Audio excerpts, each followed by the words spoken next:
सब वीरों का नाश किया, 14,000 सेना का नाश किया, एक अकेली ताकत ने राम, प्रकर्मी राम, हाँ, उस राम ने क्या किया, एक अकेली ताकत ने सब वीरों का नाश किया। तब तो ये निश्चय हुआ कि नारायण ने अवतार लिया, बोलो रामचंद्र भगवान की जय। अगर वो राम है तो मैं भी रावण हूं। रावण का मतलब, अगर वो राम है तो मैं भी रावण हूं। मैं उसके साथ शत्रुता लेने वाला हूं, त्याच्याबरोबर मला दुश्मनी घ्यायची नाही। बहिणीचे नाक कान कापले म्हणे जा, मग सुरपणखा म्हणू लागली, भैया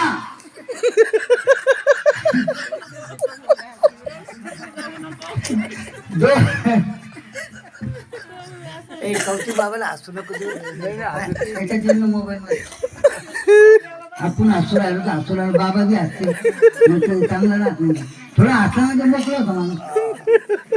ए भैया दो लड़के राम लखन इस दंडक वन में आए हैं, संग में सुकुमारी नारी सीता नामक ले आए हैं। नागा उधर में निकल गए, उस नारी से मिलना चाहा, उतने में निगुड़े लक्ष्मण ने मुझसे कुछ छल करना चाहा। जब मैंने भैया तेरा नाम लिया, सुर्पणखा काय म्हणती, भैया जब मैंने तेरा नाम लिया, सुनते ही उसने दी डाली, फिर मेरी नाक काट डाली और मेरी कान कतर डाली। भैया अब रावण को क्या बोलूं, सुर्पणखा सुनो ना, मेरी नाक गई सो गई, माझी नाक तर कापल्या गेली, पण तुमची सांभाळून ठेवा। मेरी नाक गई सो गई, अब अपनी नाक संभालो तुम। जग में अगर ऊंचा नाम नहीं तो नक्का नाम धरा तुम्हाला कोणी भी नक्कीच म्हणणार आहे म्हणे, आता काही ना काही हिंमतच आमका।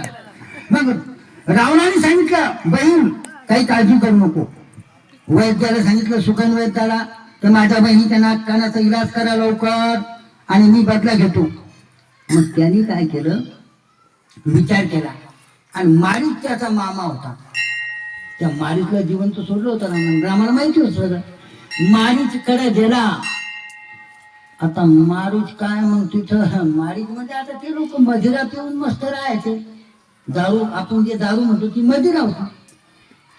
मारीच कडे गेल्याबरोबर मारीचला सांगितलं, अरे मला मामा तुझ्याशी काम पडलं म्हणे, येस काय काम आहे म्हणे, तुला एक कामगिरी द्यायची। अयोध्याचे राम लक्ष्मण सीता तिघजण पंचवटीवर येऊन थांबलेले आहे।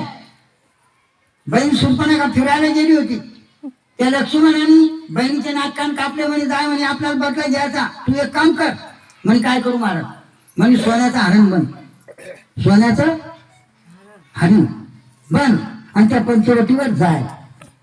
सीतेने जर तुला पाहिलं तर ती म्हणेल रामाला, याला मारून याचं कातडं आण, आणि राम तुला मारेल जाईल। तिकडे तू आवाज लावायची लक्ष्मणाला, लक्ष्मण धाव, माझ्यावर संकट आलेलं आहे।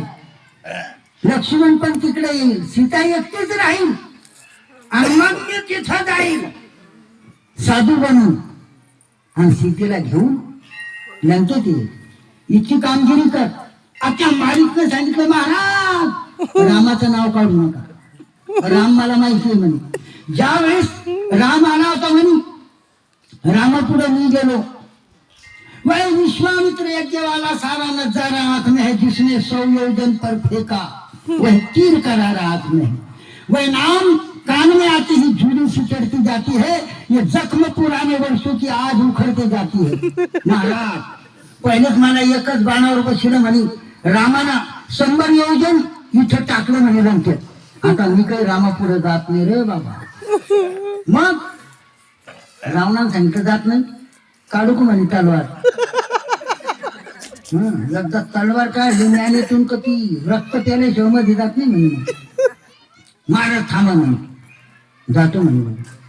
सांगितलं, मारीचने विचार केला की 9 प्रकारची व्यक्ती असतात, त्यांच्याबरोबर कधी वैर करावं ना, 9 प्रकारचे। त्याच्यातून पहिली गोष्ट राजा बरोबर वैर करावणी, कारण राजाच्या हातामध्ये सत्ता असते। ज्ञानेतून तलवार काढली तर नाड्या उठ, पाहायचं काम ना, राजाचं ऐका। असेच जे प्रचारक लोक असतात, पत्रकार प्रचारक, त्यांच्याशी भांडण करू नका, नाही तर पेपरामध्ये